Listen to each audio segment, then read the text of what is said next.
MTA International, reaching the corners of the earth.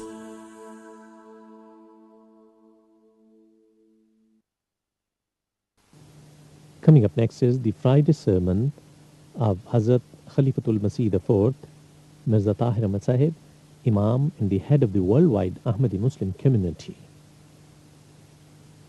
اب حضرت مرزا طاہر احمد صاحب خلیفۃ المسیح رابع امام جماعت احمدیہ ایدہ اللہ تعالی بنص لذیذ کا خطبہ جمعہ ہوگا. صلی علی رسولنا صلی علی محمد صلی علی رسولنا صلی علی محمد صلی علی محمد صلی علی محمد صلی علی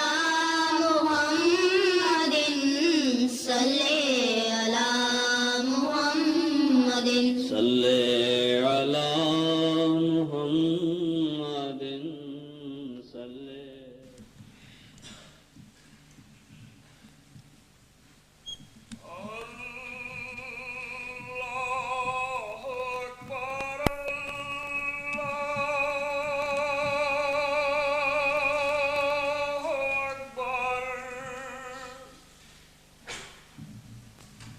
الله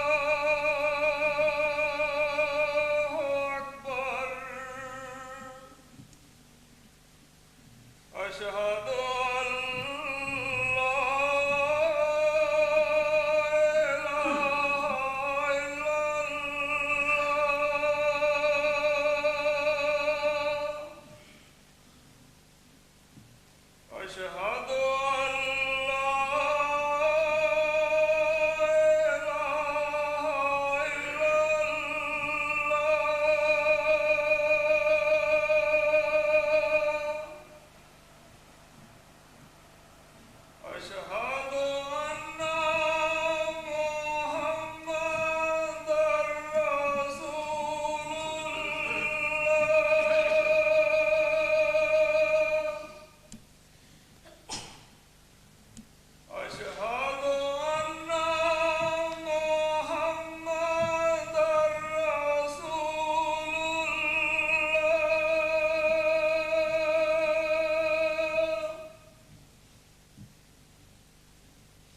حي على الصلاة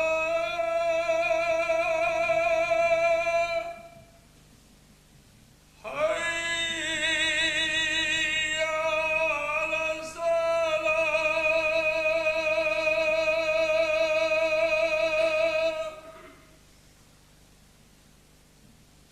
حي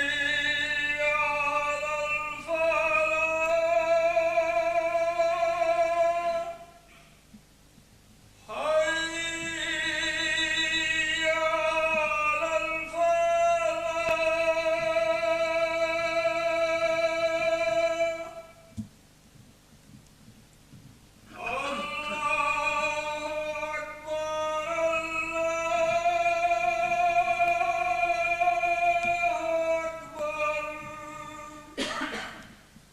الله أكبر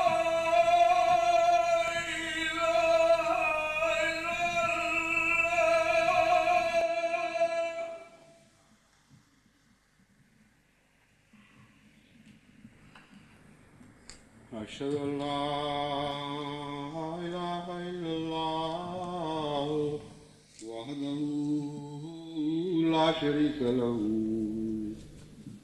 وأشهد أن محمدًا عبده ورسوله أما بعد فأعوذ بالله من الشيطان الرجيم بسم الله الرحمن الرحيم الحمد لله رب العالمين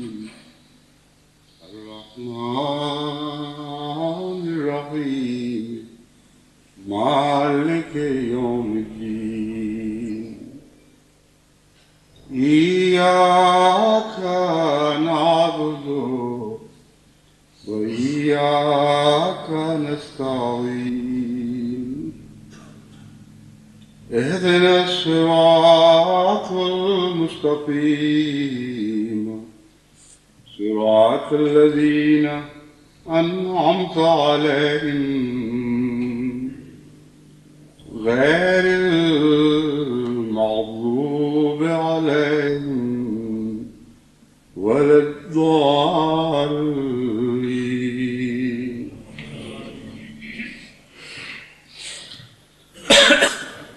گزشتہ دو خطبوں سے جو مضامین کا سلسلہ میں نے شروع کیا ہے اس کا تعلق معاشرتی برائیوں سے ہے.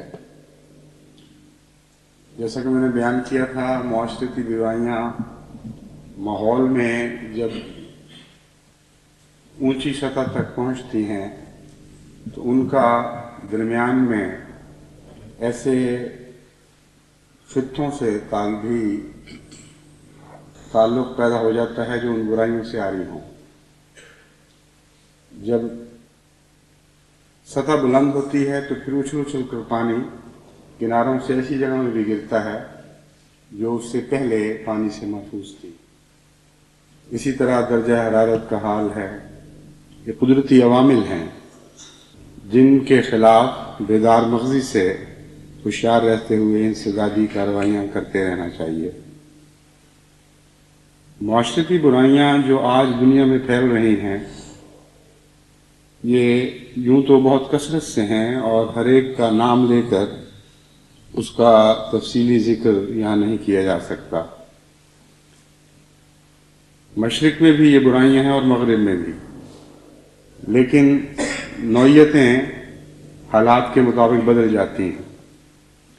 بعض چیزیں جو یہاں برائیاں سمجھی جاتی ہیں وہ وہاں نسبتاً کم برائی سمجھی جاتی ہیں.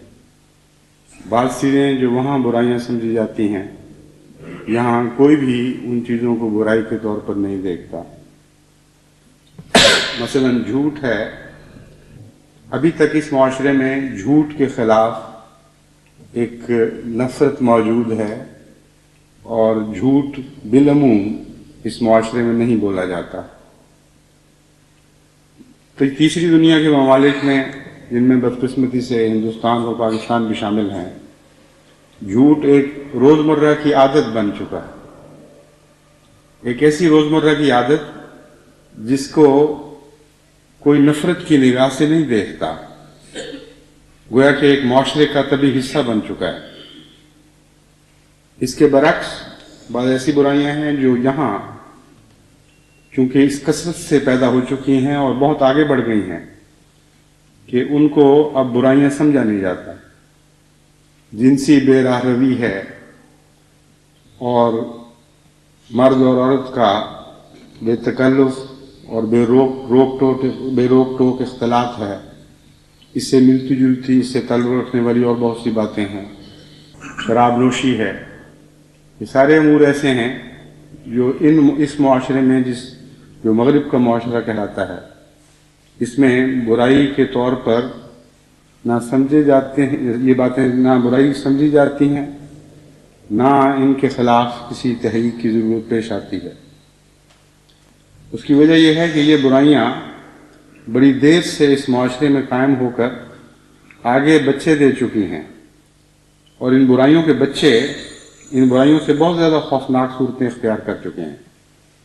اس لیے ان کو وہ انتہائی صورت برائی کے طور پر دکھائی دیتی ہے جو ان برائیوں کی آخری شکلیں ہیں. لیکن ہمارے معاشرے میں یہ چیزیں ابھی نفوذ پکڑ رہی ہیں. اس لیے ابھی تک باوجود اس کے کہ اب حالت بعض علاقوں میں بہت خراب ہو چکی ہے، پھر بھی یہ برائیاں ہی سمجھی جاتی ہیں. سب سے اہم بات اس سلسلے میں یہ بتانے والی ہے کہ جماعت احمدیہ کو ان برائیوں کے انسداد کے لیے قائم کیا گیا ہے، اور جب تک ہم اس معاملے میں ایک جارحانہ رویہ اختیار نہ کریں، ہم اپنے آپ کو ان برائیوں سے بچا نہیں سکتے۔ جارحانہ رویہ اختیار کرنے کے متعلق میں نے اس سے پہلے 1-2 سال قبل بعض خطبوں میں جماعت کو نصیحت کی تھی کہ برائیوں کے خلاف جہاد صرف اندرونی طور پر نہیں ہونا چاہیے، بلکہ ماحول کی برائیاں دور کرنے کی کوشش بھی ضروری ہے۔ اگر آپ ماحول کی برائیوں سے غافل ہو جائیں اور یہ سمجھیں کہ غیر ان بیماریوں میں مبتلا ہیں، تو یہ طریق عمل خودکشی کے مترادف ہوگا۔ جب تک ہم اس نظر سے معاشرے کی برائیوں کو نہ دیکھیں کہ یہ بدیاں دور کرنا ہمارا کام ہے، خواہ اپنوں میں ہوں یا غیروں میں ہیں، ہم اس مقصد کے لیے پیدا کیے گئے ہیں کہ ہم نے برائیوں کو دور کرنا ہے، اس وقت تک ان بدیوں سے ہم خود بھی محفوظ نہیں رہ سکتے۔ اس مضمون پر میں احادیث نبوی کی روشنی میں پہلے تفصیل سے روشنی ڈال چکا ہوں۔ آج میں خاص طور پر بعض برائیوں کا ذکر کر کے بتانا چاہتا ہوں کہ جہاں تک میرا علم ہے یہ برائیاں احمدی معاشرے میں بھی نفوذ پکڑ گئی ہیں، نفوذ پا چکی ہیں اور سرعت کے ساتھ داخل ہو رہی ہیں۔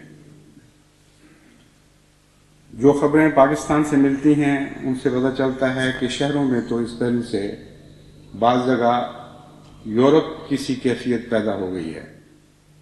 بعض امیر حلقوں میں یہاں تک بات آگے بڑھ گئی ہے کہ باقی ملک جن کو برائیاں نہیں سمجھتا، برائیاں سمجھتا ہے، ان حلقوں میں اب وہ برائیوں کے طور پر دیکھی نہیں جاتی، کیونکہ ان کے ساتھ ان برائیوں سے میل جول ہو گیا ہے، بے تکلفی ہو گئی ہے، اب وہ غیر دکھائی نہیں دیتی، وہ معاشرے کا جز بنتی چلی جا رہی ہیں۔ اس پہلو سے احمدی حلقوں میں خصوصیت سے یہ فکر کرنی چاہیے کہ ہم کب تک ان جزیروں کی صورت میں ان علاقوں میں رہ کر ان سے محفوظ رہ سکتے ہیں، جب تک جیسا کہ میں نے کہا ہے جارحانہ اقدام نہ کریں اور تمام معاشرے میں بطور مذکر ان برائیوں کے خلاف عام نصیحت نہ شروع کر دیں، اس وقت تک در حقیقت ہم اپنے آپ کو ان بدیوں سے بچا نہیں سکتے۔ ہم یہ نہیں کر رہے، جہاں تک میرا علم ہے جماعت احمدیہ کی کوششیں جماعت احمدیہ کے دائرے تک ہی محدود ہیں، لیکن غیر یہ کر رہے ہیں اور بالارادہ اسکیمیں بنا کر جماعت احمدیہ کے نوجوانوں میں بدیاں داخل کرنے کی کوششیں ہو رہی ہیں۔ سب سے زیادہ ربا کو اس سازش کا نشانہ بنایا جا رہا ہے۔ جہاں تک مجھے اطلاعیں ملتی ہیں، اور یہ اطلاعیں صرف جماعت احمدیہ کی طرف سے نہیں بلکہ باہر سے بھی ملتی ہیں، جب میں ربا پاکستان سے رخصت ہو کر یہاں آیا، اس کے بعد باقاعدہ سازش کے طور پر بڑی سطح پر ایسی اسکیمیں تیار کی گئیں کہ جن کے نتیجے میں ربا میں بعض بدیاں داخل کرنے کی عملاً کوشش شروع ہو گئی۔ کیونکہ بروقت ہمیں ان باتوں کا علم ہو گیا، اس لیے دفاعی کوششیں بھی ساتھ جاری رہیں، لیکن جو لوگ منظم طریق پر اور پیسے کی مدد کے ساتھ اور حکومت کی سرپرستی میں اس قسم کے اقدامات کرتے ہیں، ان کے ذرائع بہت وسیع ہوتے ہیں، اور چونکہ بعض برائیاں ایسی ہیں جو طبی کمزوری کے طور پر بڑی جلدی انسانی عادتوں میں راہ پا جاتی ہیں، اس لیے جہاں تک ظاہری مقابلے کا تعلق ہے، جسے کہتے ہیں آڈز ہمارے خلاف ہیں، اور ان کو اس معاملے میں بہت سی فوقیت حاصل ہے۔ نیکی پیدا کرنا اپ ہل ٹاسک کہلاتا ہے، یعنی جس طرح اونچی سطح کی طرف چڑھنا اور کوشش کرنا بہت محنت چاہتا ہے اور ہمت چاہتا ہے اور صبر چاہتا ہے، اس کے برعکس نیچے کی طرف بہنا ایک طبعی امر ہے، اور اس کے لیے کسی غیر معمولی جد و جہد کی ضرورت نہیں، لیکن اگر منصوبے بنا کر نیچے کی طرف رخ کرنے کی کوشش کی جائے تو ظاہر بات ہے کہ تمام عوامل اس کوشش کو کامیاب بنانے میں مددگار ہوں گے۔ بس اس پہلو سے ہمارا کام بہت مشکل ہو جاتا ہے، لیکن بہرحال ہم نے یہ کرنا ہے اور ہر قیمت پر اپنے نوجوانوں کو ان بدیوں سے بچانے کی کوشش کرنی ہے۔ جو بدیاں بالخصوص اس وقت مجھے راہ پاتی ہوئی دکھائی دیتی ہیں، ان میں آوارگی سب سے پہلی چیز ہے۔ آوارگی سے مراد ہے اپنے ذہن کو بعض عیاشیوں کے لیے آمادہ کر لینا اور اجازت دے دینا، اور پھر ان عیاشیوں کی تلاش میں سرگرداں پھرنا۔ ہمارے ملک میں یہ بیماری خصوصیت کے ساتھ پائی جاتی ہے، اس لیے کہ وہاں بد ارادے کے باوجود عیاشی کے ذریعے اتنی آسانی سے میسر نہیں ہیں۔ مغربی ممالک میں بد ارادے کے ساتھ ہی عیاشی کے ذرائع بھی نسبتاً آسانی سے میسر آ جاتے ہیں۔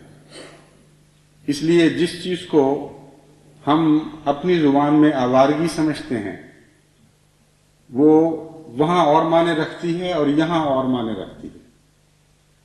وہاں آوارگی اس طرح دکھائی دے گی کہ نوجوانوں کی ٹولیاں آپ کو بے مقصد بے وجہ بازاروں میں اور پبلک جگہوں میں گھومتی پھرتی دکھائی دیں گی، اور باوجود اس کے کہ ان کا کوئی خاص ارادہ کہیں ڈاکہ ڈالنے کا نہیں ہوتا، کسی لڑکی کو چھیڑنے کا نہیں ہوتا، لیکن ایک اندرونی بے چینی ان کے اندر دکھائی دیتی ہے۔ وہ چاہتے ہیں کہ کچھ ان کو ملے، وہ چاہتے ہیں کسی طرح وہ کوئی تسکین حاصل کریں، اس لیے وہ آپس میں خوشگپیاں کرتے ہوئے ایک دوسرے کو بعض ایسے دلچسپ فرضی یا حقیقی واقعات سناتے ہوئے جن سے طبیعتیں خاص طرف میلان اختیار کر لیں، بعض قسم کی خواہشیں بیدار ہوں اور زیادہ طبیعت میں جوش مارنے لگیں، ایسے قصے کرتے ہوئے وہ پھرتے رہتے ہیں۔ اور جب یہ گروہ زیادہ قوت پکڑ جاتے ہیں پھر دوسرے واقعات بھی شروع ہو جاتے ہیں، پھر آوازیں کسنا گزرتی ہوئی بچیوں کے اوپر، یا اس سے بڑھ کر بعض اور غلط منصوبے بنا کر ان پر عمل درآمد بھی شروع ہو جاتا ہے۔ آوارگی ایک ایسی چیز ہے جو ایک بیدار مغز انسان کو صاف سڑکوں پر کھلی کھلی دکھائی دے دیتی ہے، سوائے اس کے کہ کوئی اپنی آنکھیں بند کرے ارادتاً۔ یہ ایسی بیماری نہیں ہے جو دکھائی نہ دے اور سمجھ نہ آ سکے، اگرچہ اس پر معین ہاتھ نہیں ڈالا جا سکتا۔ امور عامہ یہ نہیں کہہ سکتی کہ آپ یہاں کیوں پھر رہے ہیں، لڑکے کہیں گے ہاں ہم پھر رہے ہیں، آپ کو اس سے کیا۔ مگر سمجھنے والا انسان سمجھتا ہے کہ معاشرے میں ایک بے چینی پیدا ہو گئی ہے، ایک لذت کی تلاش ہے، ایک تسکین کی جستجو لگ گئی ہے جو ان نوجوانوں کو میسر نہیں آ رہی۔ اس کے بعد ان میں سے کچھ طبقے پھر معین لذتوں کی تلاش میں الگ الگ یا دو دو یا تین تین کی صورت میں گھومتے پھرتے ہیں، بعض جگہ اڈے بناتے ہیں، اور عموماً یہ اڈے آپ کو بازاروں میں دکھائی دیں گے۔ حضرت صلی اللہ علیہ وآلہ وسلم نے جو بازاروں کے خلاف نفرت کا اظہار فرمایا وہ دراصل اسی وجہ سے ہے۔ آوارگی کا بازاروں سے ایک عام تعلق ہے اور گہرا تعلق ہے۔ چنانچہ جنرل مرچنٹس کی دکانیں ہیں یا ویڈیوز بیچنے والی یا کسٹس بیچنے والی دکانیں ہیں یا تصویریں اتارنے والی دکانیں ہیں یا ریسٹورانٹس ہیں، ان سب جگہوں میں پھر عموماً یہ لوگ راہ پا کر وہاں موقع کی تلاش میں رہتے ہیں تاکہ کوئی اور بگڑا ہوا مزاج اگر وہاں ہاتھ آ جائے تو اس کے ذریعے پھر اپنے بد تعلقات کو آگے بڑھائیں. یہ چیز بھی ایسی ہے جو شاید اس سطح پر معین جرم کے طور پر نہیں پکڑی جا سکتی، لیکن جو منتظمین ہیں جن کے سپرد معاشرے کی تربیت ہے، وہ اگر آنکھیں کھول کر ان باتوں کو دیکھیں تو یہ نہیں کہا جا سکتا کہ یہ چیزیں مخفی پھرتی ہیں. سر عام آپ کو یہ باتیں ہوتی دکھائی دیں گی. آپ کو معلوم ہوگا کہ بعض بچیاں بھی بے احتیاطی کے ساتھ بعض دکانوں میں کثرت سے جاتی ہیں اور بے وجہ وہاں کھڑی ہو جاتی ہیں. آپ کو معلوم ہوگا کہ بعض لوگ بعض قسم کی فلمیں خریدنے کے لیے یا کرائے پر لینے کے لیے بعض آڈیو ویڈیو دکانوں پر کثرت سے جاتے ہیں اور پھر کسی جگہ انہوں نے اڈے بھی بنائے ہوئے ہوں گے جہاں جا کر وہ ان کو دیکھتے ہیں. اسی طرح اور بہت سی باتیں وہ سطح سے نیچے چلتی ہیں لیکن ان کی علامتیں سطح سے باہر پھر رہی ہوتی ہیں. اور یہ ہو نہیں سکتا کہ ایک سمجھدار انسان ان باتوں کو دیکھ کر معلوم نہ کر سکے کہ کیا ہو رہا ہے. جب اس سے نظر غافل ہو جاتی ہے تو پھر یہ بیماریاں اور رخ اختیار کر لیتی ہیں. ایسے لوگوں میں ڈرگ ایڈکشن کو پھیلانے کے احتمالات بہت زیادہ پیدا ہو جاتے ہیں. اگر تو طبی طور پر یہ عوامل آگے بڑھ رہے ہوں تو اس میں وقت لگتا ہے اور تیزی کے ساتھ معاشرہ خراب نہیں ہوتا. لیکن اگر اس صورتحال پر بعض فتنہ پرداز گہری نظر رکھتے ہوئے ان برائیوں کو بیرونی مدد دے کر آگے بڑھانے کی کوشش کریں تو پھر خطرہ پیدا ہو جاتا ہے کہ معاشرہ بڑی تیزی سے ان بدیوں کے شکار ہو جائے. چنانچہ چند سال پہلے بھی میرے علم میں یہ بات آئی تھی کہ یہ منصوبہ ایک جگہ بنایا گیا کہ ربوہ کے نوجوانوں کو نشہ آور دواؤں میں کا عادی بنا دیا جائے اور اس کے لیے ان کو شروع میں مفت ایسی چیزیں مہیا کی جائیں. پھر جب وہ ان کے عادی بن جائیں پھر ان سے رفتہ رفتہ یہ حسن سلوک جس کو وہ سمجھتے ہیں اس کا ہاتھ کھینچا جائے اور ان کو مجبور کیا جائے کہ وہ پیسے مہیا کریں ان چیزوں کے لیے. پھر اس کے نتیجے میں چوریاں شروع ہوں گی، ڈاکے شروع ہوں گے، ایسے گروہ بن جائیں گے جو ہر قیمت پر روپیہ حاصل کر کے اپنی اس عادت کو تسکین دینے کی کوشش کریں گے.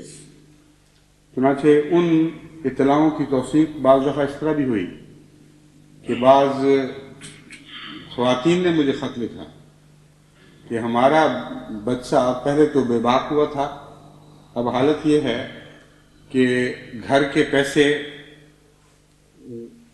چوری نہیں بلکہ زبردستی چھین کے لے کے جاتا ہے اور بعض دفعہ چاقو دکھا کر بھی جب مجھے اکیلا پاتا ہے تو ڈراتا ہے کہ میں تم پر حملہ کر دوں گا یا تم سے سختی کروں گا جس قسم کی بھی مجھ سے ممکن ہے، مگر ہر طرح تم نے مجھے پیسے ضرور مہیا کرنے. ایسی مائیں بھی ہیں جو ایسی اطلاع دے دیتی ہیں، لیکن بہت سی ایسی مائیں بھی ہوں گی جو اطلاع نہیں دیتی، جو سمجھتی ہیں کہ ہماری عزت پر حرف آئے گا یا اپنے بچوں کی محبت میں اندھی ہو چکی ہوتی ہیں اور ان پر وہ پردے ڈالتی ہیں. بعض مائیں ہیں جو بچوں کے باپ کو بتا دیتی ہیں، بعض ان سے بھی مخفی رکھتی ہیں یہاں تک کہ بیماری حد سے بڑھ جاتی ہے. بہرحال جب ان باتوں کی اطلاعیں ملنی شروع ہوئیں تو جس حد تک بھی ممکن تھا ان کے خلاف انسدادی تدابیر اختیار کی گئی. لیکن اس وقت جو انسدادی تدابیر میرے ذہن میں ہیں ان کا تعلق پکڑ دھکڑ سے نہیں ہے. میرے ذہن میں جو امور عامہ کا تصور ہے، یا امور عامہ سے مراد صرف نظارت امور عامہ نہیں، ہر جماعت میں امور عامہ کا شعبہ قائم ہے. وہ سیکرٹری جن کا ان کاموں سے تعلق ہے وہ سب اس وقت میرے مخاطب ہیں. آپ کا کام یہ نہیں ہے کہ آپ انتظار کریں کہ یہ بیماریاں بڑھ جائیں اور ضرر رساں اس حد تک ہو جائیں کہ ساری سوسائٹی ان کا دکھ محسوس کرنے لگے. جو ملوث ہیں وہ تو تکلیف اٹھائیں گے باہر ہیں، جو ماحول ہے بعض دفعہ وہ بھی متاثر ہو کر تکلیف اٹھانے لگ جاتا ہے.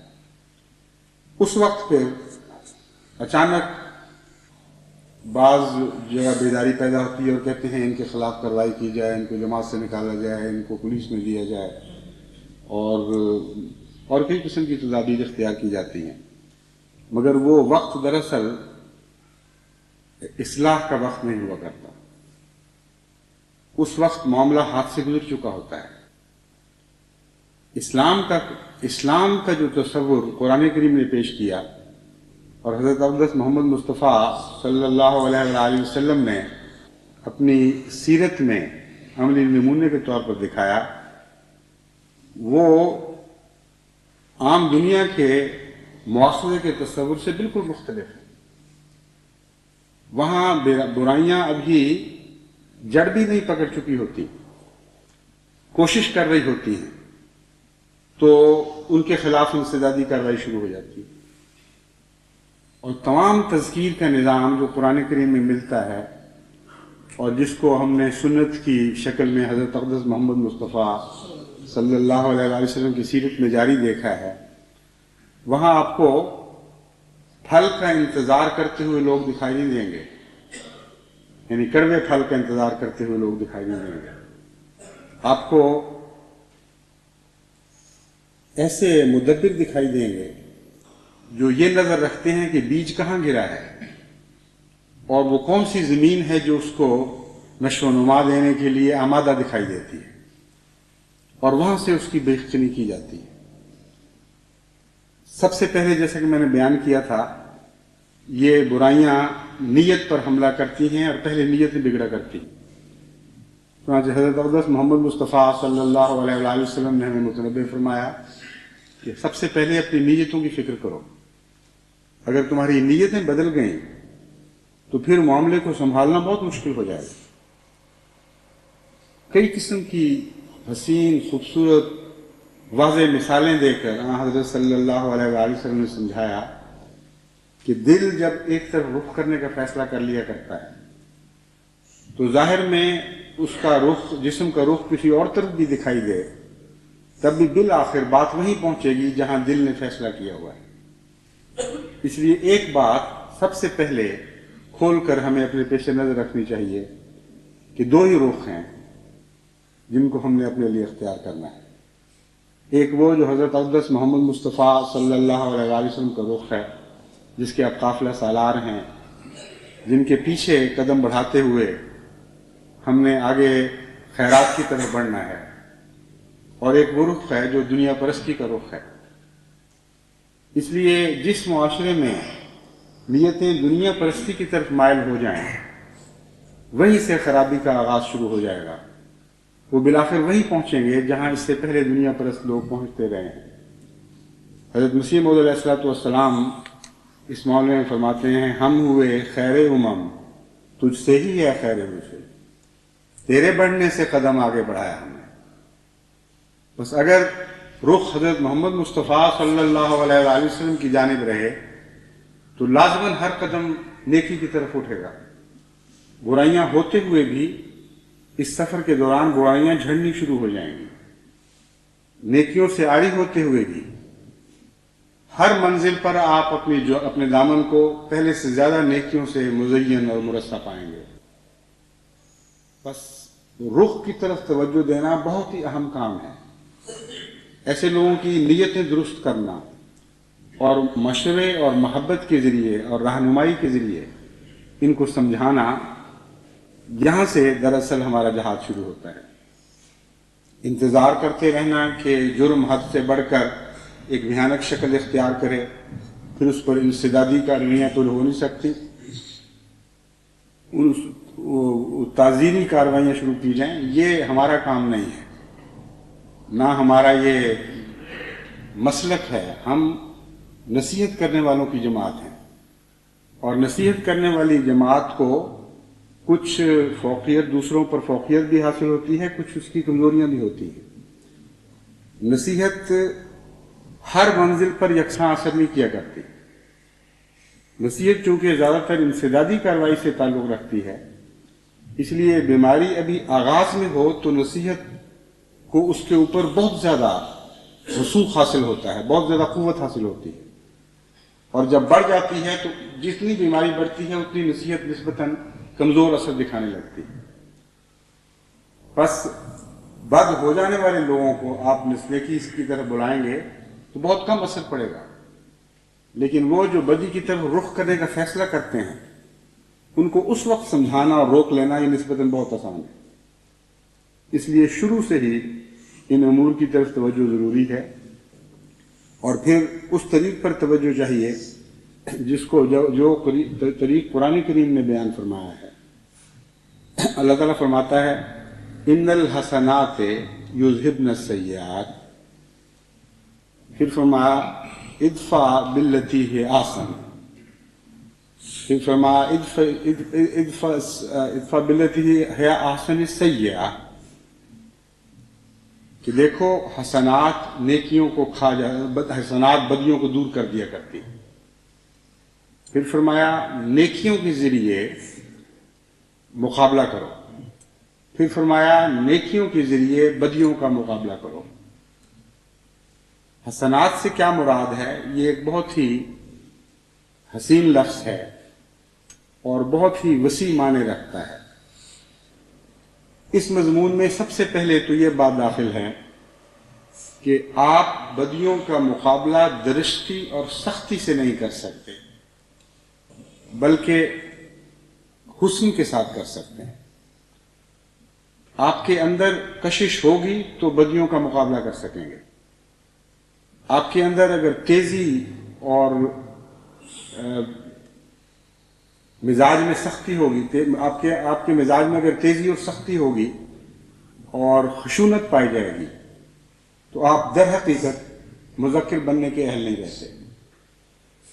اس لیے جب آپ ان معاشرتی بدیوں کو دیکھتے ہیں تو سب سے پہلے اپنی نیت کو درست کریں اور اپنی نیت میں حسن پیدا کریں،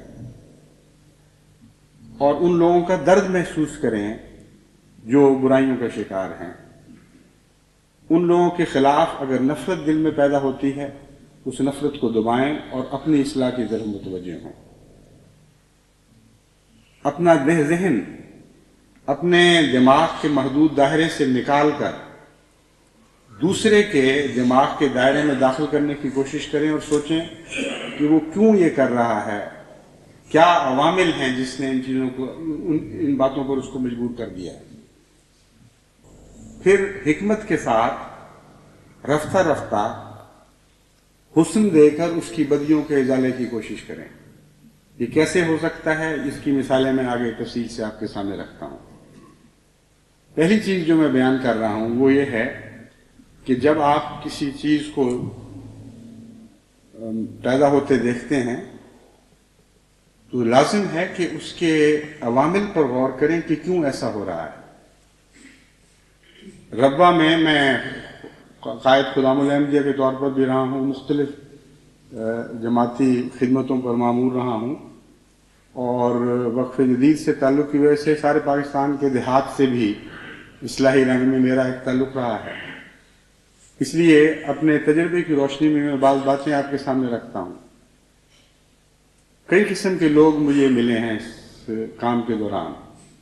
بعض لوگ ہیں وہ کہتے ہیں دیکھو جی یہاں آوارگی پھیل گئی ہے، یہ لڑکے اس طرح پھر رہے ہیں، اور ان کی طبیعت میں بڑا غصہ اور اشتعال ہوتا ہے، کیا کر رہی ہے جماعت، کیا حال ہو گیا سب کا، یہ نسلیں تباہ ہو گئی ہیں، اور انجمن میں کچھ نہیں ہو رہا اور وہ قلا کچھ نہیں کر رہا ہے، ان کو بس اپنی چائے پینے سے کام ہے اور پتہ ہی کچھ نہیں کہ یہاں کیا حال ہو گیا ہے۔ اس قسم کے تبصرے بھی آپ کو سنائی دیتے ہیں۔ بعض اس قسم کے لوگ ہیں اس کے برعکس جو برائیوں کو دیکھتے ہیں اور خاموشی سے گھر میں چلے جاتے ہیں اور گھر میں بیٹھ کر یہ باتیں کرتے ہیں کہ معاشرہ خراب ہو رہا ہے اور کچھ نہیں، کوئی حال نہیں رہا، اور لوگ گندے ہوتے چلے جا رہے ہیں۔ یہ دونوں قسم کے لوگ نصیحت کے لحاظ سے بیکار اور بالکل بے معنی ہیں۔ سب سے پہلی بات اس ضمن میں سوچنے کے لائق یہ ہے کہ پہلے لوگوں کا بھی ان بیماروں سے تعلق کٹ گیا کیونکہ وہ نفرت کا شکار ہو گئے۔ اور دوسری قسم کے لوگوں کا بھی ان بیماروں سے تعلق کٹ گیا، کیونکہ وہ اس جد و جہد سے علیحدہ ہو گئے اور اپنے گھروں کے آرام خانوں میں وہ گویا کہ بے نیاز ہو کر بیٹھ گئے کہ وہاں کے بازاروں میں کیا ہو رہا ہے۔ پھر ایسے تبصرے بھی آپ کو سنائی دیں گے کہ جی یہ لوگ وہاں بیٹھتے ہیں، وہاں بیٹھتے ہیں، مجلسیں لگاتے ہیں، اور ایسے تبصرے بھی معلوم سنائی دیں گے کہ ان کی مجلسیں توڑ دی جائیں، ان کو ربا سے نکال دیا جائے، ان کے ساتھ یہ سلوک کیا جائے، ان کے ساتھ وہ سلوک کیا جائے۔ حالانکہ ایسے تبصرے کرنے والے بسا اوقات متمول لوگ ہوتے ہیں، ان کے گھروں میں ایسی آسائشیں میسر ہوتی ہیں کہ وہ اپنے گھروں میں مجلسیں لگاتے ہیں، راتوں کو دیر دیر تک بیٹھتے ہیں، اور ان کے رشتہ دار وہاں اکٹھے ہوتے ہیں، چائیں پی جاتی ہیں، گپیں ماری جاتی ہیں، ہر قسم کے تبصرے ہوتے ہیں۔ ان کو وہ اپنی حالت دکھائی نہیں دے رہی ہوتی، اور بازار میں کچھ غریب نوجوان دکھائی دے رہے ہوتے ہیں جو ان کے نزدیک نہایت آوارہ اور غیر ذمہ دار اور بے راہ رو ہیں، ان کا کوئی حق نہیں کہ اکٹھے بیٹھیں کہیں۔ غور کرنا چاہیے، سوچنا چاہیے کہ آخر کیوں ایسا ہو رہا ہے۔ معلوم ہوتا ہے کہ ایسے لوگوں کو اپنی طبی دلچسپیوں کے لیے کوئی نکاس کی راہ نظر نہیں آتی۔ ہر انسان میں ایک جذبہ ہوتا ہے، کسی طرح وہ تسکین حاصل کرے، لذت حاصل کرے، اپنی تھکاوٹ کو دور کرے۔ اگر کسی کے گھر میں ایک کمرہ ہے غریب کے گھر میں، اور وہیں اس کے ماں باپ اور بہن بھائی رہتے ہیں، تو اپنے گھر میں بیچارہ کیسے مجلسیں لگا سکتا ہے؟ وہ اپنے جیسے غریبوں کو لے کر باہر نکلے گا، بازاروں میں کہیں برف والے کے پاس کھڑا ہو جائے گا، کہیں کباب کی دکان پر، کہیں کسی مٹھائی کی دکان پر، پھر وہاں سے گزرتے دیکھے گا عورتوں کو، لڑکیوں کو، کچھ بے پردہ وادار ہوں گی، کچھ نے بے احتیاطی کی ہوگی، پھر ان پر اس کی نظریں پڑیں گی، اور اس کی جو تعلیم اور تربیت ہے جو گھروں میں عموماً شروع ہوتی ہے، اس کا پس منظر بھی آپ دیکھیں تو معلوم ہوگا کہ اکثر اس ایسے نوجوانوں کے ماں باپ خود تربیت کے محتاج ہوتے ہیں، اور معاشرے کی وجہ سے یا اقتصادی کمزوریوں کی وجہ سے یا تو انہوں نے تعلیم ہی حاصل نہیں کی ہوتی، یا ایسے گھروں میں پرورش پائی ہوتی ہے جہاں کرختگی روزمرہ کی عادت ہے، خاوند کی بیوی سے بدسلوکی، بیوی کی خاوند سے بدسلوکی، یہ روزمرہ وہ دیکھ رہے ہوتے ہیں۔ ایسے گھروں میں پلنے والے ان بچوں کو آپ محض قصوروار قرار دے کر رد کر دیں، اور یہ سمجھ لیں کہ امور عامہ تھانے دار، ناظر امور عامہ تھانے دار بن کے ہر وقت ان بچوں کے خلاف کارروائیاں کرتا رہے گا، یا ان کو خدا ملحمدیہ پکڑ کے بدنی سزائیں دے گی، یا اور کئی قسم کی ان کے خلاف تعزیری کارروائیاں کی جائیں گی۔ یہ درست بات نہیں ہے، آپ کی سوچ ہی بگڑی ہوئی ہے۔ اس صورت میں اصلاح ہمدردی اور حسن سے پیدا ہوتی ہے، قرآن کریم نے یہ فرمایا ہے۔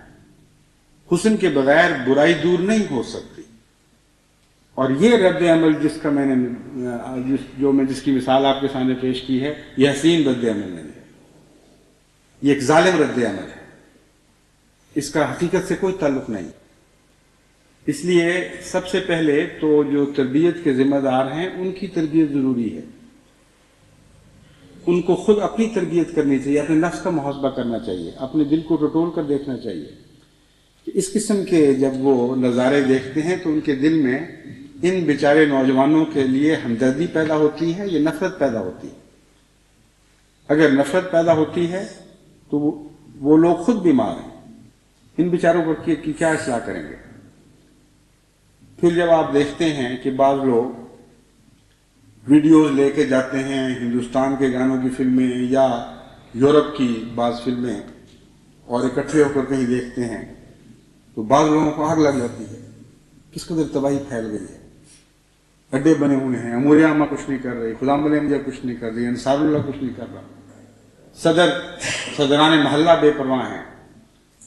وہ یہ نہیں سوچتے کہ ان میں سے جو متمول ہیں ان کے گھروں میں بھی ٹیلی ویژنز ہیں، ان کے گھروں میں بھی سہولتیں ہیں، ان کی کمزوریوں پر معاشرے کی ان کی کمزوریوں پر ان کے حالات نے پردہ ڈالا ہوا ہے، ان کی اقتصادی حالت نے پردہ ڈالا ہوا ہے، اور وہ لوگ بھی گھر میں روزانہ ایسی باتیں کرتے ہیں اور ان سے زیادہ کرتے ہیں جن کو کبھی مہینے میں ایک دفعہ کوئی ویڈیو مل گئی بیچاروں کو. پھر وہ جب لوگ گزر رہے ہوتے ہیں گلیوں سے، کہیں سے گانے کی آواز آ رہی ہوتی ہے، بعض لوگ مشتعل ہو جاتے ہیں کہ دیکھو جی یہاں ربوہ میں گانے گائے جا رہے ہیں. اور بہت سے ایسے گھر بھی ہیں جہاں جو اتنے وسیع ہیں کہ ان کے گھروں کی گانوں کی آوازیں باہر نہیں جاتی. بہت سے ایسے لوگ بھی ہیں جن کو ایسی نئی قسم کی بجلی کی مصنوعات میسر ہیں کہ کانوں میں اس کی ایک تار کی ٹوٹی دے دی اور کسی کو بھی آواز نہیں جائے گی، وہ اپنے آرام سے بیٹھے جو مرضی سنتے رہیں. تو حقیقت پر نظر رکھے بغیر محض تنقید سے اصلاح نہیں ہو سکتی.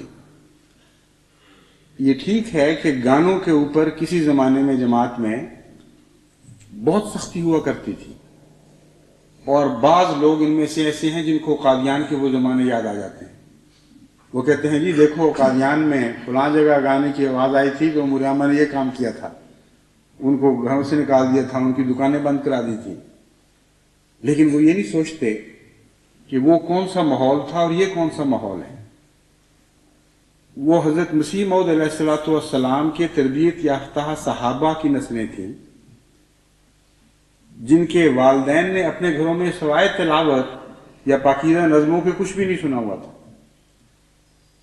ان کی نسلیں جب نرمی اختیار کر رہی تھی تو اس سے بہت اجنبیت پیدا ہوتی تھی ماحول میں، اور جو ماحول دوسرا ہندوستان کے معاشرے کا تھا وہ بھی اتنا بد نہیں تھا. اب صورتحال اس سے بالکل مختلف ہے. ان میں سے بہت سے جو نوجوان آج ہمارے شہروں میں یا محلوں میں آباد ہیں، جو احمدی بھی ہیں، ان میں سے بھاری اکثریت ایسی ہے جنہوں نے اعلیٰ بزرگوں کی تربیت حاصل نہیں کی.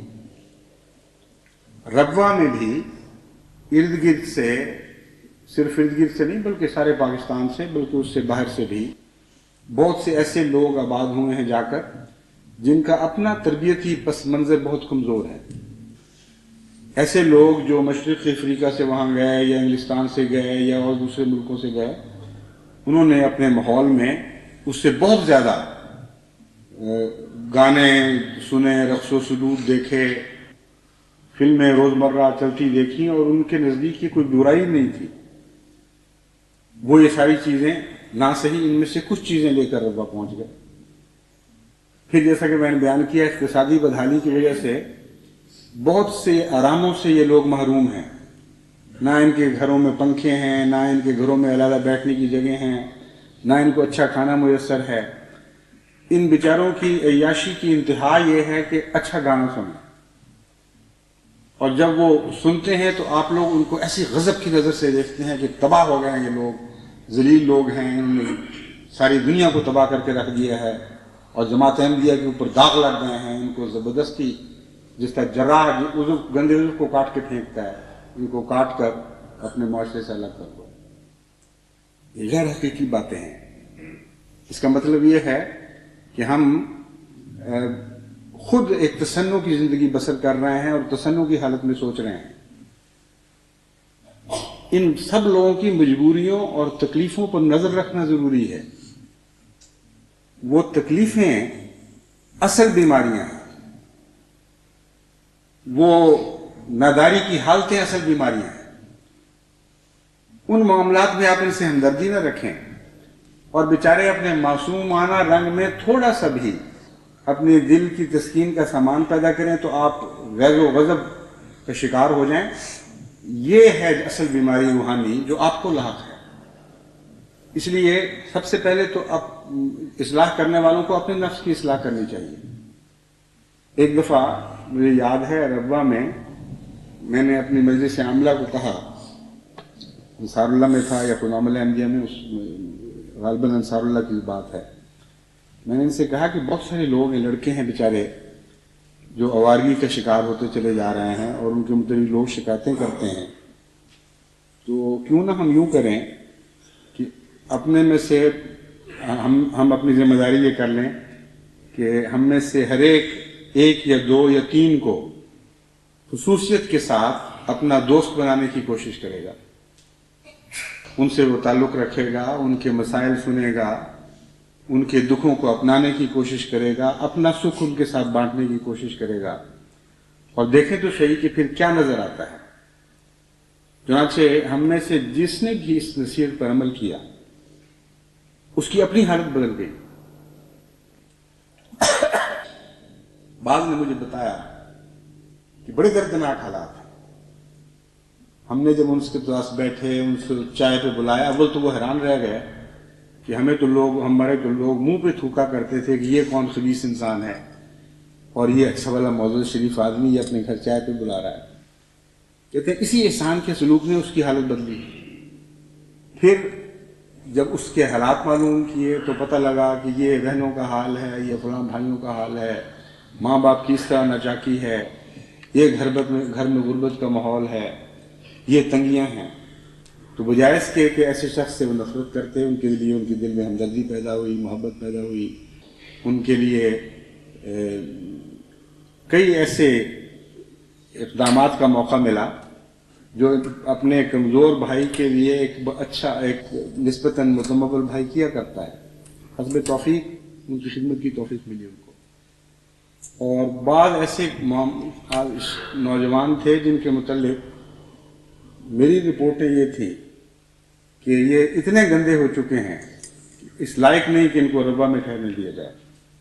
ان کے اندر سے بڑے بڑے پیارے نوجوان پیدا ہونے شروع ہو گئے۔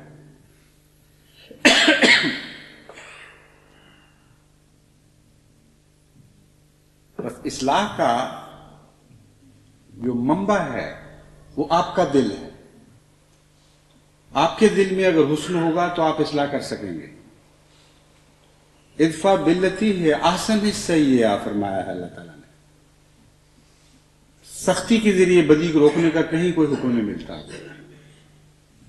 ہاں حسن کے ذریعے برائی روکنے کا حکم ہے۔ حضرت اقدس محمد مصطفیٰ صلی اللہ علیہ وآلہ وسلم حسن کی آماج گاہ تھے۔ ایک حسن کا ٹھاٹھے مارتا ہوا سمندر تھا جس کو خدا نے یہ طاقت ودیت کی تھی کہ ہر بدی پر اپنی حسن کی موجوں کے ذریعے غالب آئے۔ بس ہم نے اگر حضرت محمد مصطفیٰ صلی اللہ علیہ وآلہ وسلم کا رخ اختیار کرنا ہے تو خیر امم بننا ہمارے مقدر میں ہے، ہم لازماً خیر امم بنیں، اور اس سنت کی برکت سے ہم برائیوں پر غلبہ پا جائیں گے۔ لیکن اگر سنت مغرب کی اختیار کریں یا دنیا داروں کو اختیار کریں اور دعوے یہ کریں کہ ہم نے برائیوں کا قلع کما کرنا ہے تو ایک جھوٹی بات ہے، ایک حمقاء کی جنت ہے جس میں آپ بستے ہیں۔ اس لیے ان چیزوں کی طرف حکمت سے توجہ کریں اور مزید معلوم کریں کہ وہ کون سے عوامل ہیں جو ان نسلوں کو تباہ کر رہے ہیں، اور ان عوامل کو دور کرنے یا اچھے عوامل کے ذریعے ان کو ریپلیس کرنے، یعنی ان کو رفتہ رفتہ اس طرح دور کرنے کی توفیق پائیں کہ اچھی چیز دیں تب بری چیز باہر نکلے۔ خالی برائیوں کو دور کرنے کا تو کوئی تصور قرآن کریم میں نہیں ہے۔ خلاؤں کو بھرنے کا تصور ہے، خلا پیدا کرنے کا کوئی تصور نہیں، اور نہ خلا ہوا کرتا ہے دنیا میں۔ حقیقت میں بدی ہے وہ تب جگہ چھوڑے گی اگر کوئی اور طاقتور چیز اس کی جگہ داخل ہو جائے گی اور اس کو دھکیل کر باہر نکال دے گی۔ اور قرآن کریم فرماتا ہے ان الحسنات یذہبن السیئات، حسن میں یہ طاقت ہے اور حسین چیزوں میں یہ طاقت ہے کہ وہ بدیوں کو دھکیل کر باہر نکال دے۔ اس لیے آپ کو ایسی طاقتور خوبیاں اپنے اندر پیدا کرنی ہوں گی اور ایسے طاقتور حسین ذرائع اختیار کرنے ہوں گے جن کے ذریعے بدیاں لازماً ان جگہوں کو چھوڑ جائیں جہاں آپ کا حسن داخل ہونا شروع ہو جائے۔ اس سلسلے میں نے کئی قسم کے معاملات پر، یعنی کئی قسم کی بدیوں پر غور کیا۔ مثلاً گانا بجانا اور اس قسم کی چیزیں ہیں۔ آپ ساری دنیا میں یہ بات دیکھیں گے، صرف یہ مشرق کی بات نہیں، پاکستان کی بات نہیں، ربا کی بات نہیں، کہ رفتہ رفتہ مذاق بدل رہے ہیں اور مذاق زیادہ مادہ پرستی کی طرف مائل ہو رہے ہیں۔ ایک زمانہ تھا جب کہ ایک شاعر کا کلام ایک انسان کے دل میں وہ جذبات انگیخت کر دیا کرتا تھا جو اب عام نغمے بھی نہیں کرتے، بلکہ اس کے لیے پاپ میوزک کی ضرورت پیش آتی ہے۔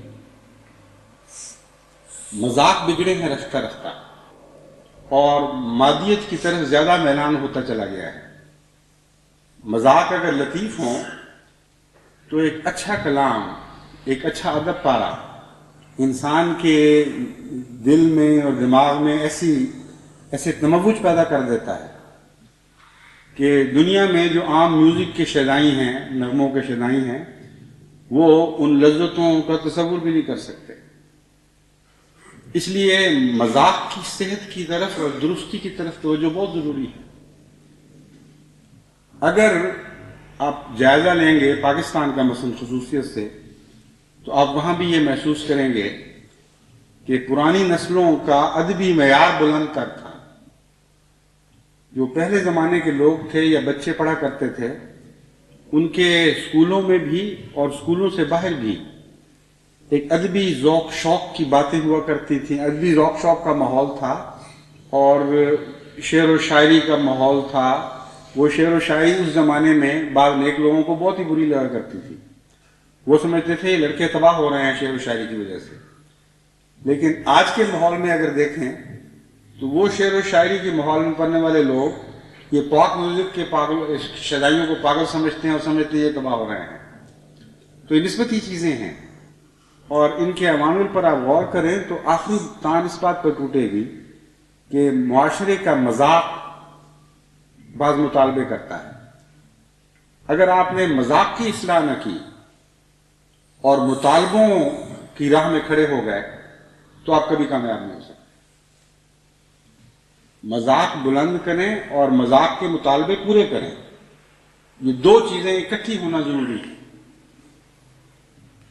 اب آپ یہاں انگلستان کے معاشرے کو دیکھ لیں، اس کا مقابلہ آج سے 40-50 سال پہلے سے کریں تو آپ کو معلوم ہوگا کہ بھاری تعداد انگریزوں کی اس زمانے میں کتابیں پڑھنے کی عادی ہوتی تھی، اور ان کا جو سکون کا تصور تھا وہ یہ تھا کہ شخص جب وقت ملتا ہے کتاب لے کر الگ بیٹھ جائے، اور اگر شعروں کا شوق ہے تو شعروں کی کتاب لے لی، ادب کا شوق ہے تو ادب کی، ناول کا شوق ہے تو ناول اٹھا لیے، لیکن پڑھنے میں لذت حاصل کرتا تھا۔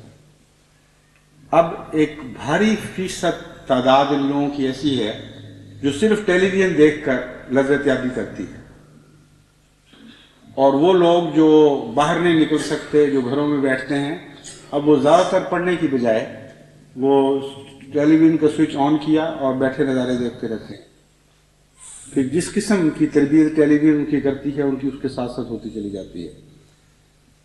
جو لوگ ادبی ذوق کی پرورش، ادبی ماحول کی پیداوار ہیں، ان کے دلوں کی لذت کا مقابلہ اگر آپ ان لوگوں کی دلوں کی لذت سے کریں جو پاپ میوزک کی پیداوار ہے، تو کوئی یہ نہیں کہہ سکتا کہ پاپ میوزک والے زیادہ لذت اٹھا رہے ہیں۔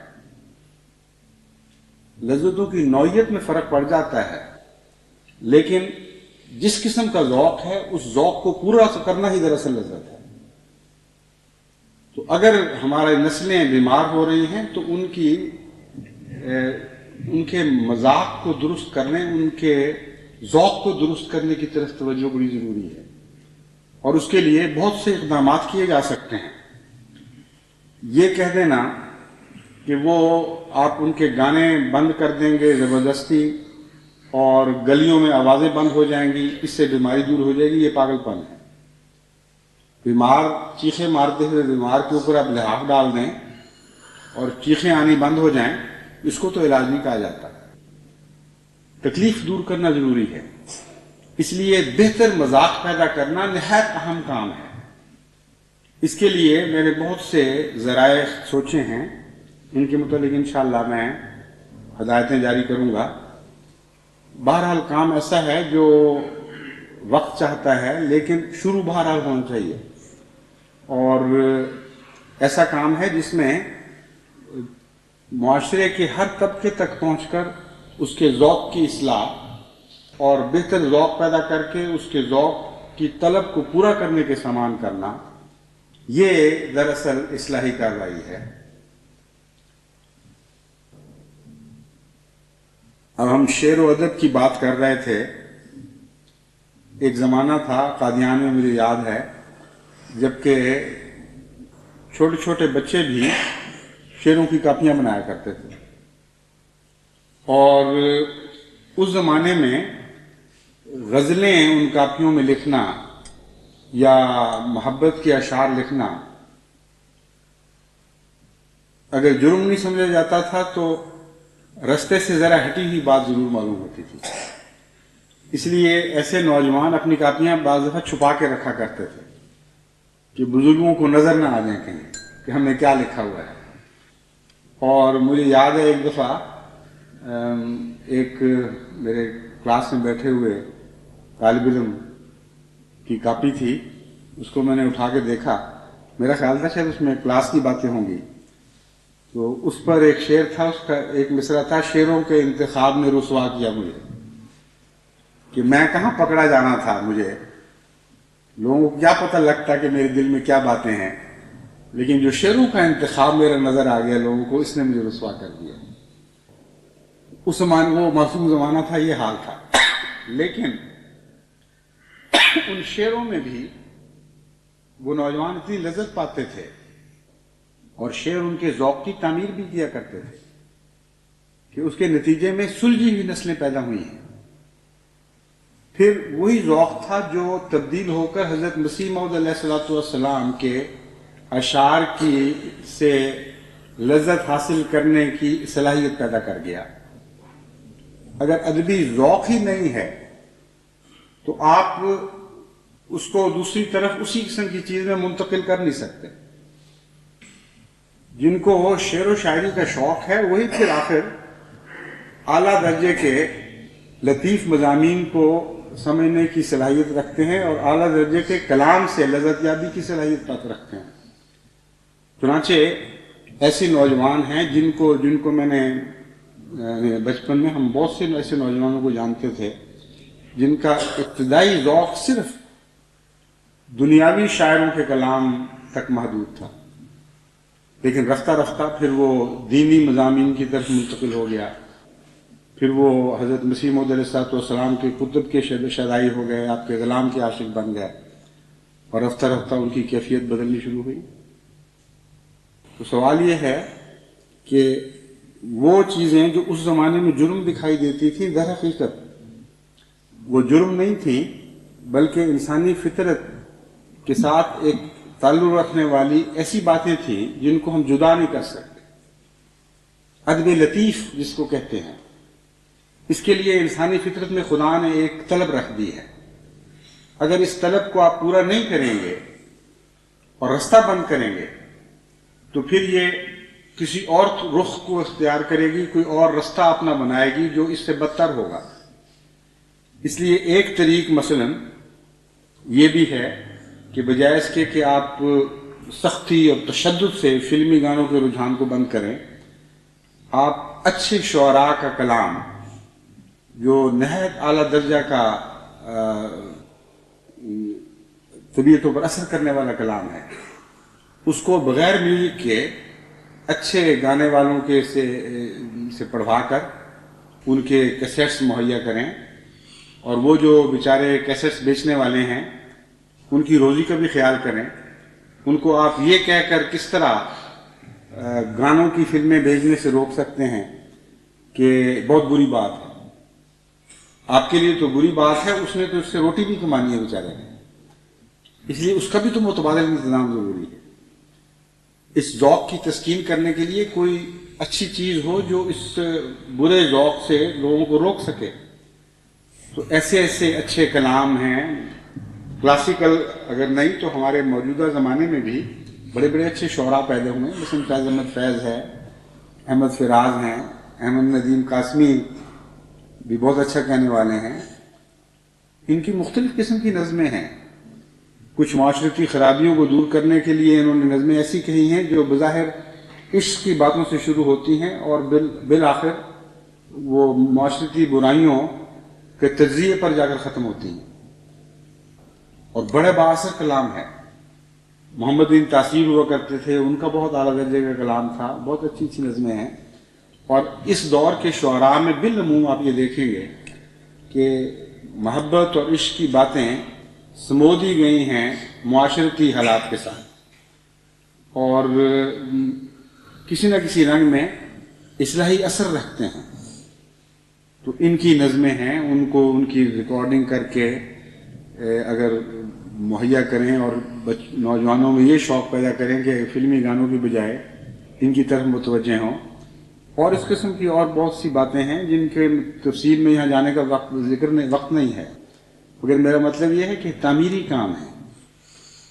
تقریب کو آپ تقریب کے ذریعے ختم نہیں کر سکتے، تقریب کو تعمیری پروگراموں کے ذریعے آپ ختم کر سکتے ہیں۔ پھر حضرت مسیح موعود علیہ السلام کے کلام کو اچھی آواز میں بھروا کر اس کو بھی عام مہیا کرنا، ایسی ادبی مجالس بنانا جہاں ان نوجوانوں کو بلایا جائے، بجائے اس کے کہ ریسٹوراں میں بیٹھ کر وقت ضائع کریں، ان کو وہاں اگر چائے بھی مہیا کر دی جائے تو شوق سے آئیں گے۔ وہاں ان کو علم و ادب کی مجالس کا ذوق پیدا کیا جائے، ان کے اندر علم و ادب کی مجالس کا ذوق پیدا کیا جائے، رفتہ رفتہ دین کی طرف متوجہ کیا جائے۔ پھر جہاں تک ویڈیوز کا تعلق ہے، آپ جانتے ہیں کہ مغرب میں ایسی اعلیٰ درجے کی سائنسی اور معلوماتی ویڈیوز مہیا ہوتی ہیں کہ جن کو دیکھنا یوں محسوس نہیں ہوتا کہ انسان کچھ پڑھائی کر رہا ہے یا محنت کر رہا ہے، بلکہ علم اس طرح آپ کے دل میں داخل ہو رہا ہوتا ہے جیسے آپ ایک پیاسے آدمی کو کوئی بہت ہی اچھا ٹھنڈا میٹھا مشروب ملتا ہو۔ اس کے ساتھ انہوں نے لذت شامل کر دی۔ ان قوموں کی جو خرابیاں ہیں، ان خرابیوں سے بھی بعض دفعہ حسن پیدا ہوئے ہیں، کیونکہ ان لوگوں نے آہستہ آہستہ اپنے آپ کو عیاشی کا عادی بنا لیا ہے۔ اس لیے یہ راز سمجھ گئے ہیں کہ جب تک کسی چیز میں لذت نہ ہو اس وقت تک ہمارے نوجوان اس کو حاصل نہیں کریں گے۔ چنانچہ انہوں نے علم کو بھی سجا کر پیش کرنا شروع کیا ہوا ہے۔ اوپن یونیورسٹی کے پروگرام آپ دیکھیں، وہ سارے پروگرام ویسے تعلیمی اور تدریسی ہیں مگر نہایت دلچسپ، اور سوائے اس کے کہ وقت کی مجبوری ہو، ایک دفعہ انسان اس کو شروع کر دے تو چھوڑنے کو دل نہیں چاہتا۔ تو ربوہ کو یا پاکستان کے دوسرے شہروں میں بسنے والے احمدیوں کو ان کی طرف کیوں مائل نہیں کرتے؟ نظام جماعت کا کام ہے ایسی چیزیں باہر سے منگوائے۔ ساری دنیا میں جماعت موجود ہے، اگر جاپان میں مہیا ہوتی ہیں تو اس کے ترجمے کروا کر ڈبنگ کروائی جائے اور اچھی اچھی ویڈیوز ایسی مہیا کی جائیں جو کرایہ پر لیتے ہیں، آپ مفت نہیں دے سکتے تو کم کرایہ پر ان کو دے سکتے ہیں، یا ایسے مراکز قائم کر سکتے ہیں جہاں کئی کئی گھنٹے روزانہ شام کو یا دوپہر کو یا چھٹیوں میں دن بھر ایسے پروگرام چل رہے ہوں، اور نوجوان آئیں اور بغیر کسی خرچ کے آ کر بیٹھ کے ان سے لذت یاب ہوں۔ وہاں ایسے اساتذہ بھی ہوں جو سمجھائیں کہ یہ کیا ہو رہا ہے۔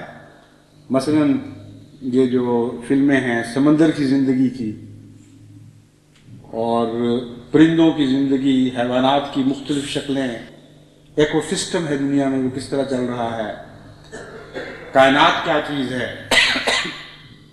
ان سب امور پر اتنی دلچسپ ویڈیوز موجود ہیں کہ اگر آپ یہ جائزہ لیں تو آپ یہ سن کر حیران ہوں گے کہ یہ علمی ویڈیوز جو پاپ میوزک کی ویڈیوز ہیں ان سے زیادہ دنیا میں فروخت ہوئی ہیں۔ اب کارل ساگون یا سیگون ہیں، انہوں نے یونیورس کے اوپر فلمیں بنائی تھی، ایک یہ نوبل laureate بڑے بھاری سائنسدان ہیں، ان کی مدد سے کسی ویڈیو کمپنی نے ویڈیوز بنائی اور انہوں نے بیسٹ سیلرز کا ساری دنیا کا ریکارڈ توڑ دیا۔ اس لیے نہیں کہ لوگوں کو علم کا شوق تھا زیادہ، اس لیے کہ نہایت ہی دلچسپ طریق پر وہ معلومات پیش کی گئی تھیں، اور دیکھتے دیکھتے وہ کارل ساگون بھی دنیا لاکھوں خواہ ڈالر یا شاید اس سے بھی زیادہ کما گئے، جو ان کا خفیف سا حصہ تھا اس میں۔ تو عقل سے کام لینا چاہیے، لذت پانے کی خواہش کو کچل کر کس طرح آپ بدیوں کو دور کر سکتے ہیں؟ آپ نہیں کر سکتے، یہ خدا سے ٹکرانے والی بات ہے۔ خدا نے فطرت میں جو تمنائیں پیدا کی ہیں، کوئی دنیا کی طاقت ان کو کچل نہیں سکتی، کوئی ان کو جڑوں سے اکھیڑ کے نہیں پھینک سکتی۔ ان تمناؤں کا رخ بدلا جا سکتا ہے، ان تمناؤں کا ذوق تبدیل کیا جا سکتا ہے، بہتر ذوق ان کو عطا کیا جا سکتا ہے۔ اور جب آپ بہتر ذوق عطا کرتے ہیں تو اس کے لیے جو لوازمات ہیں وہ پورے کرنے ہوں گے۔ تو ایسی علمی مجالس کو فروغ دیا جا سکتا ہے۔ پرانے زمانے میں مجالس سے ارشاد ہوا کرتی تھیں قادیان میں، اور بڑے ذوق شوق سے ساتھ لوگ مسجد مبارک میں ہوتی تھیں تو سارے ارد گرد کے محلوں سے اکٹھے ہوا کرتے تھے۔ مسجد اقصیٰ میں ہوتی تھی تو وہاں بڑے جوش کے ذوق کے ساتھ لوگ جایا کرتے تھے، اور وہاں صرف دلچسپ تقریریں، دلچسپ معلوماتی تقریریں یا نظمیں وغیرہ پڑھی جاتی تھیں۔ آج اگر جلسوں پر لوگوں کو آپ بلائیں تو لوگ حاضر ہی نہیں ہوتے۔ وجہ یہ ہے کہ اس زمانے میں یہ ذوق تھا کہ ان چیزوں سے لوگ لذت حاصل کر سکتے تھے، اب وہ ذوق مٹ چکے ہیں اور کروڈ ہو گئے ہیں، یعنی وہ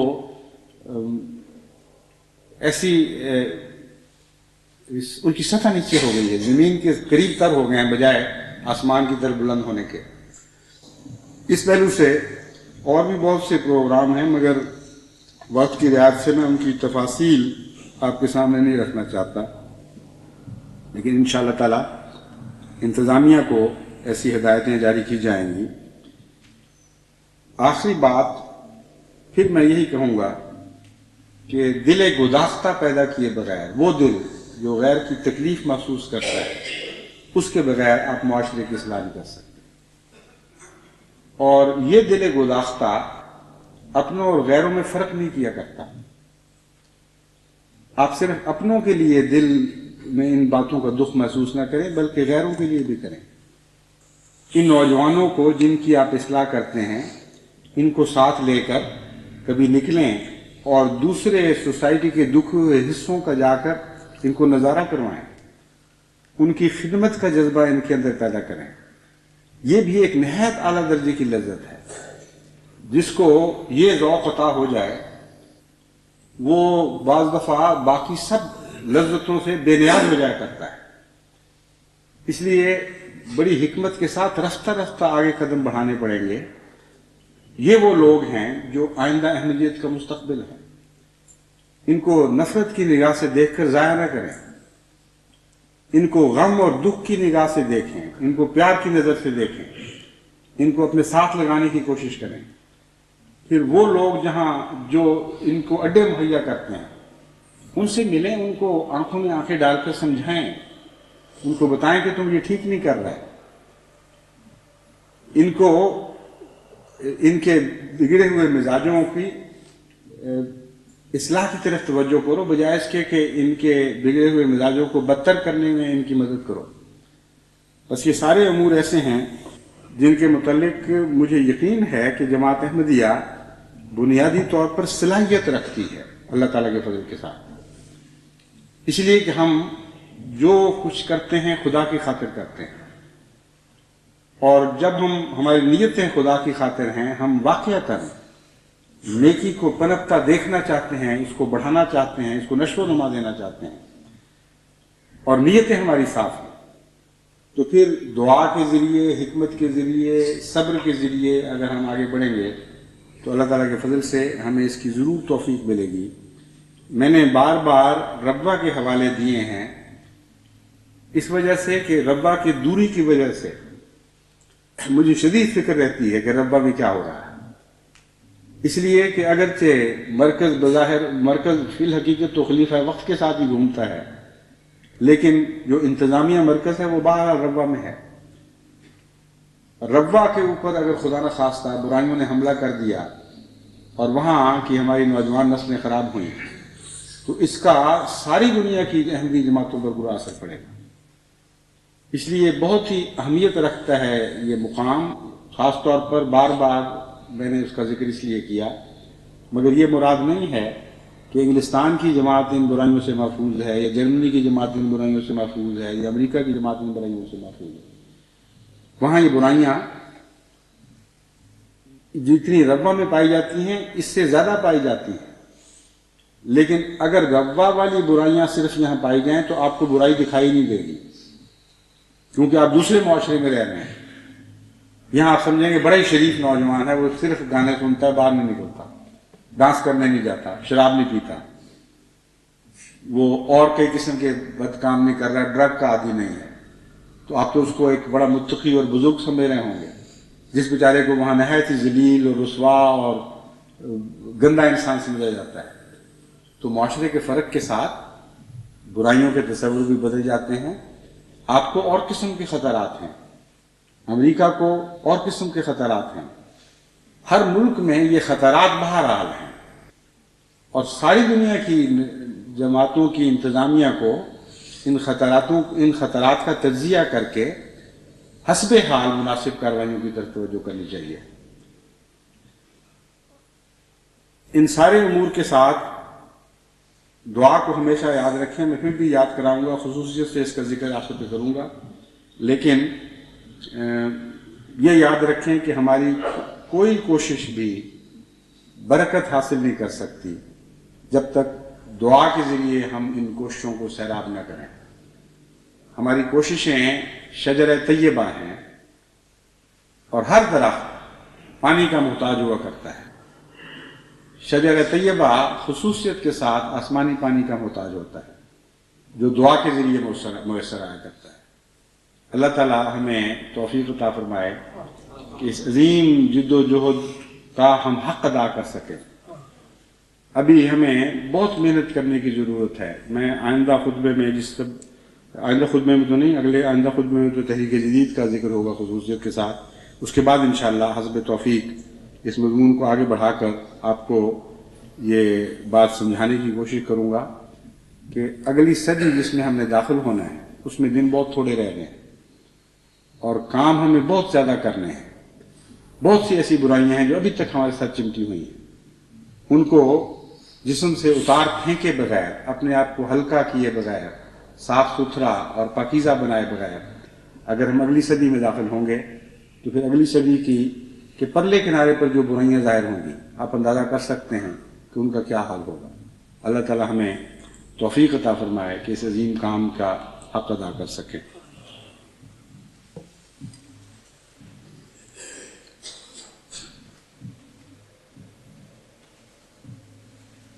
نمازیں جمع ہوں گی، اور جب تک سردیوں کی یہ اوقات ہیں جن میں جمعہ کے وقت کا اختتام عصر سے مل جاتا ہے، اس وقت تک جمعے کے ساتھ حسب سابق نماز عصر جمع ہوا کرے گی، بار بار اس کے اعلان کی ضرورت نہیں۔ جب یہ سلسلہ ختم ہوگا پھر میں دوبارہ اعلان کر دوں گا کہ اب عصر کی نماز آئندہ سے جمعے سے الگ ہوا کرے گی۔ الحمدللہ نحمدہ ونستعینہ ونستغفرہ ونؤمن بہ ونتوکل علیہ ونعوذ باللہ من شرور انفسنا ومن سیئات اعمالنا من یہدہ اللہ فلا مضل لہ ومن یضللہ فلا ہادی لہ ونشہد ان لا الہ الا اللہ وحدہ لا شریک لہ ونشہد ان محمدا عبدہ ورسولہ۔ عباد اللہ رحمکم اللہ، ان اللہ یامر بالعدل والاحسان وایتاء ذی القربى وینہی عن الفحشاء والمنکر والبغی یعظکم لعلکم تذکرون۔ اذکروا اللہ یذکرکم وادعوہ یستجب لکم ولذکر اللہ اکبر۔